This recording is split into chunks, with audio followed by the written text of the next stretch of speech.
Ka-office jong Additional Principal Chief Conservator of Forest ringkat kejing trelang bat ka-office Chief Wildlife Warden haka Praterik Urisau kalapan kut ya kejing rakhi ya ka Wildlife Week. Menteri Ketna Forest James Sangma lalong kongsan haka ni kejing rakhi bat ubak DP walang Additional Chief Secretary lalong kongsan sembun. Ya ka ni kejing rakhi lapelong Lady Hadari Park Shillong haka balai dan lang ru ki officer Ketna Klau. Haka ni kejing penkut ya kejing rakhi halor kejing Sumar Sukher ya ki marat Klau bat ki wei dia kejing thau ba im laplai ru ya ka kot ka balatho halor ki limbet nangta kejing pelat ya video balingkot balai keteng nok rek Biosphere Reserve Lifeline of Garo Hills bat lasam ru ya khusnam sekinong job ha kejing ko balapenlong kumsi benta jong kani kejing rakhi balayo ru ya kejing kren ki kongsan ha kani kejing rakhi.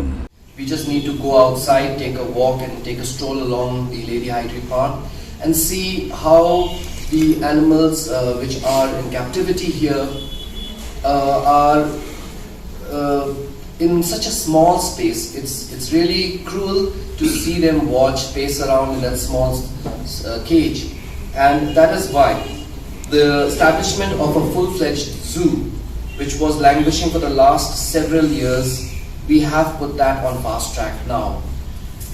The zoo is likely to be made operational during the next financial year.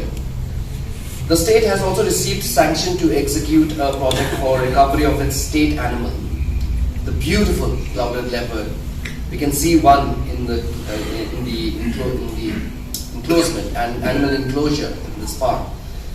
How beautiful the clouded leopard is, and as we all know, it is our state animal. And this project, which is for a duration of 6 years, envisages in situ conservation in 3 known habitats of clouded leopards, namely in Narpu, in Nongkolim and Balpakram landscapes, and conservation breeding in the state zoo.